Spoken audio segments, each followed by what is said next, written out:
प्रमिलास रेसिपीमध्ये तुमचं सर्वांचं खूप खूप खूप स्वागत। आज आपल्याला आषाढ स्पेशल रेसिपीमध्ये रताळ्याच्या मस्तशा घाऱ्या तयार करायचे। ह्या घाऱ्या मस्त खुसखुशीत होतात आणि खायला सुद्धा खूप भारी लागतात। जर तुम्हाला कुठे प्रवासाला जायचं असेल तर तुम्ही रताळ्याच्या घाऱ्या बनवून नेऊ शकता। 3 ते 4 दिवस आरामात टिकतात। मुलांच्या शाळेच्या डब्याला सुद्धा तुम्ही घाऱ्या बनवून देऊ शकता।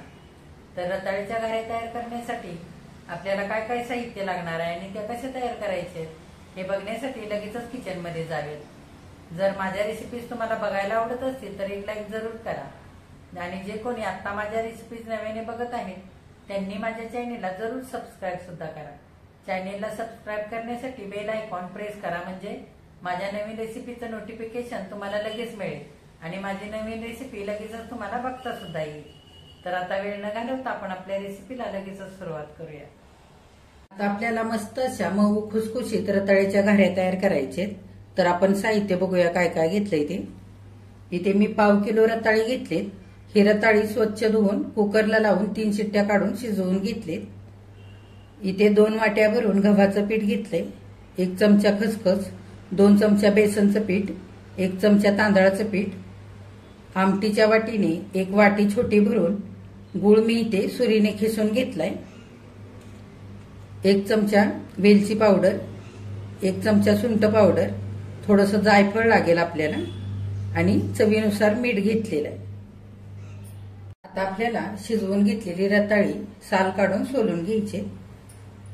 रताळी शिजाय घालताना स्वच्छ धुवून घ्यायची, माती काढायची चांगली आणि मगच शिजायला घालायची। रताळ्याला भरपूर माती असते। हे बघा, रताळ्याची साल काढून झाली। आता आपण ही रताळी खिसणीने खिसून घेऊया। खिसून घ्यायची म्हणजे घाऱ्याचं पीठ मळताना आपल्याला छान मऊसूद असं पीठ मळून घेता येईल, किंवा तुम्ही स्मॅशरने सुद्धा स्मॅश करून घेऊ शकता। असं खिसलं की अजिबात गाठी वगैरे राहत नाहीत, त्याच्यासाठी खिसणीने खिसून घ्यायचं।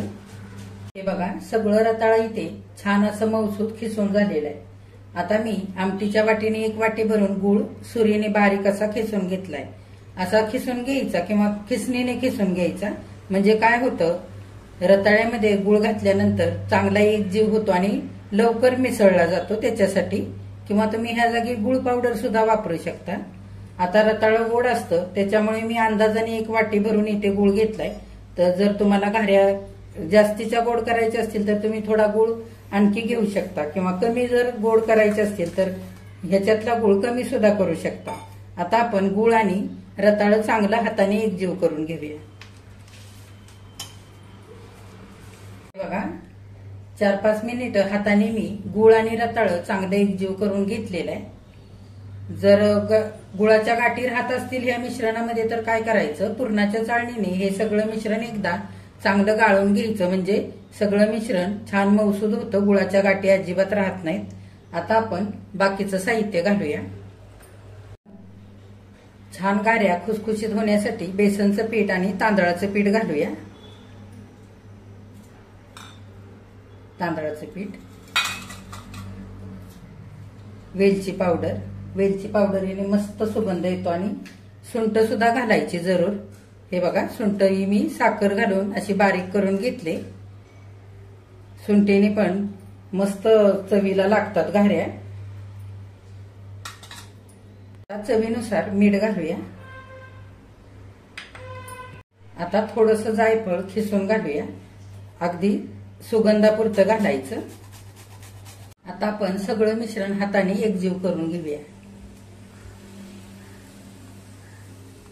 हे बघा, सगळं मिश्रण हाताने चांगलं एकजीव करून घेतलेलं आहे। आता ह्या मिश्रणामध्ये जितकं मावेल तितकंच आपल्याला गव्हाचं पीठ थोडं थोडं घालून हे चांगलं सगळं मिश्रण घट्ट असं मळून घ्यायचंय। आपण थोडं थोडं पीठ घेऊया आणि मळूया। सुंठ, वेलची पावडर, जायफळ घातलंय, त्याचा मस्त सुगंध सुटलेला आहे। पाणी वगैरे वापरायचं नाही। आपल्याला रताळ्याला जितकं पाणी सुटतंय तेवढ्या ह्याच्यामध्येच आपल्याला सगळं पीठ मळून घ्यायचंय। बघा, घाऱ्याचं मी असं छान पीठ इथे मळून घेतलेलं आहे। फार घट्टही मळलेलं नाही आणि फार सैलही मळलेलं नाही, असं पुरीला मळतो ना अगदी तसं इथे मी मळून घेतलेलं आहे. हे पीठ फार घट्ट मळायचं नाही, त्याच्याने काय होतं, घाऱ्या जर 1-2 दिवस राहिल्या तर अगदी त्या खायला चिवट लागतात. आणि पीठ जर हे सैल मळलं तर घाऱ्या तळल्यानंतर लगेचच मऊ पडतात आणि खुसखुशीत होत नाहीत. त्याच्यासाठी पुरीला मळतो तसंच इथे पीठ मळायचं. आणि पीठ मळत असताना पाण्याचा अजिबात वापर केलेला नाही. रताळ्याला जेवढं पाणी सुटलं तेवढ्यामध्ये मावेल तितकं गव्हाचं पीठ वापरून चांगलं पीठ मी मळून घेतलंय. इथे 2 वाट्या गव्हाचं पीठ घेतलं होतं, त्यातलं 1.5 वाटी गव्हाचं पीठ आपल्याला लागलेलं आहे. आता आपण थोडंसं तेल लावून घेऊया.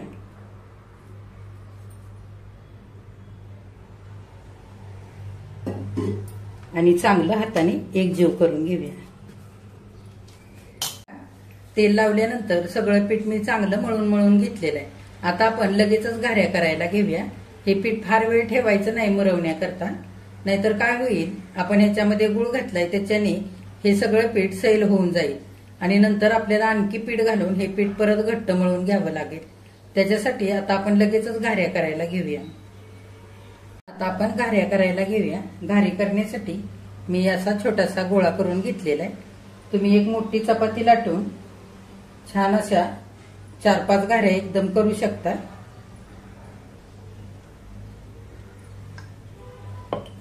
आपण पुरी करतो ना अगदी तसंच करून घ्यायचंय. फार पातळी लाटायची नाही आणि फार जाडही लाटायची नाही. आणि वरून थोडीशी खसखस लावूया. घाऱ्या दिसायला पण छान दिसतात आणि खायला पण मस्त लागतात. दोन्ही बाजूने थोडी थोडी खसखस लावून घ्यायची आणि पुरीसारखं लाटून घ्यायचं. जर चिकटत असेल तर थोडंसं तेल लावून लाटायची घारी, पीठ नाही लावायचं. जर पीठ लावलं तर घारी तळताना तेलामध्ये पीठ सुटतं आणि तेलही खराब होतं. आता आपण वाटीने गोल आकार देऊन घेऊया.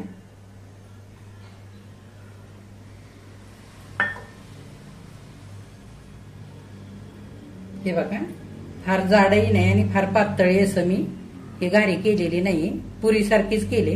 आता ह्या पद्धतीने आपण थोड्याशा घाऱ्या करून घेऊया. इथे 7-8 घाऱ्या करून झालेले आहेत. मी अशा लहान लहानच केलेले आहेत. तुम्ही तुमच्या आवडीप्रमाणे लहान किंवा मोठ्या घाऱ्या करू शकता. एकदम घाऱ्या करून सुद्धा तळून घेऊ शकता किंवा करत करत सुद्धा तळू शकता. आता ह्या घाऱ्या आपण तळून घेऊया. हे बघा, घाऱ्या तळण्यासाठी तेल मी आधीच गरम करायला ठेवलेलं आहे. आपण थोडासा कणकेचा तुकडा तेलामध्ये घालून बघूया तेल गरम झालंय का ते. हे बघा, तेल आपलं छान गरम झालेलं आहे. आता आपण गॅस मध्यम करूया आणि घारी तळण्यासाठी तेलामध्ये घालूया. तेलामध्ये घारी घालूया. मावेल तितक्या घाऱ्या एकदा एका वेळेला घालायच्या, जास्तीच्या घालायच्या नाही. छान एका बाजूने तळू द्यायच्या आणि मगच उलटवायच्या. थोड्याशा अशा तेलामध्ये झाऱ्याने खाली दाबून घ्यायच्या तेलामध्ये, म्हणजे दोन्ही बाजूने छान घाऱ्या तळल्या जातात आणि मस्त टम्म फुगतात सुद्धा. हे बघा, गॅस मध्यम ठेवायचा, फार फास्ट गॅसवरती तळायच्या नाहीत, नाहीतर घाऱ्यावरून करपतील आणि आतमध्ये तशाच कच्च्या राहतील. हे बघा, गुळ घातलेला असल्यामुळे घाऱ्या लगेच लाल होतात. छान आलटून पलटून मस्त अशा सोनेरी रंगावरती तळून घ्यायच्या. बघा, मस्त तळलेले आहेत. काढून घेऊया. फार अगदी बारीक गॅसवरती सुद्धा तळायच्या नाहीत, नाहीतर घाऱ्या अगदी तेलकट होतात. आता आणखी घाऱ्या आपण तळण्यासाठी तेलामध्ये घालूया. बघा, दुसऱ्यांदा घातलेल्या घाऱ्या सुद्धा 2-3 मिनिटं मध्यम गॅसवरती दोन्ही बाजूने छान अशा सोनेरी रंगावरती खरपूस तळलेले आहेत. काढून घेऊया.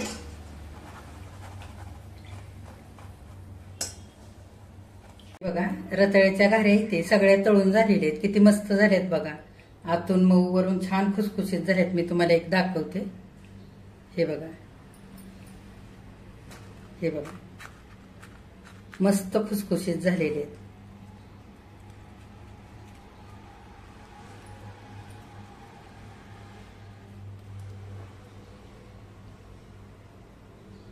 आता ह्या घाऱ्या आपण एका डिश मध्ये काढूया. बघा, आषाढ स्पेशल मस्त अशा आतून मऊ, वरून खुसखुशीत असलेल्या रताळ्याच्या घाऱ्या इथे करून तयार झालेल्या आहेत खाण्यासाठी. किती छान झाल्यात बघा. तळल्यानंतर मस्त टम्म फुललेले आहेत. ह्या घाऱ्यांसाठी आपण जेवढा गुळ वापरलेला आहे तो गुळ अगदी बरोबर झालेला आहे आणि ह्या घाऱ्या अगदी चवीला मस्त झालेल्या आहेत. अशा घाऱ्या जर तुम्ही जास्तीच्या करून ठेवल्या तर 4 ते 5 दिवस आरामात टिकतात. तुम्हाला कुठे प्रवासाला बाहेर जायचं असेल तरी सुद्धा तुम्ही ह्या घाऱ्या बनवून नेऊ शकता. मुलांच्या शाळेच्या डब्यासाठी बनवू शकता, नाश्त्यासाठी बनवू शकता. तर आता आषाढ महिना चालू आहे, तुम्ही सुद्धा अशा रताळ्याच्या मस्त मऊ खुसखुशीत घाऱ्या बनवून बघा. तुम्ही केलेल्या घाऱ्या कशा झाल्यात ते मला कमेंट करून नक्की सांगा. आजची जर रेसिपी आवडली असेल तर एक लाईक नक्की करा आणि जे कोणी आता माझ्या रेसिपीज नव्याने बघत आहेत त्यांनी माझ्या चॅनेलला जरूर सबस्क्राईब सुद्धा करा. ह्याच्या आधी मी आषाढ स्पेशल रेसिपीमध्ये मिश्रपिठांच्या तिखट पुऱ्या, लाल भोपळ्याचे तिखट घारगे ह्या सुद्धा रेसिपी टाकलेल्या आहेत, तर त्या सुद्धा तुम्ही नक्की बघा. मी तुम्हाला एक दाखवते, हे बघा.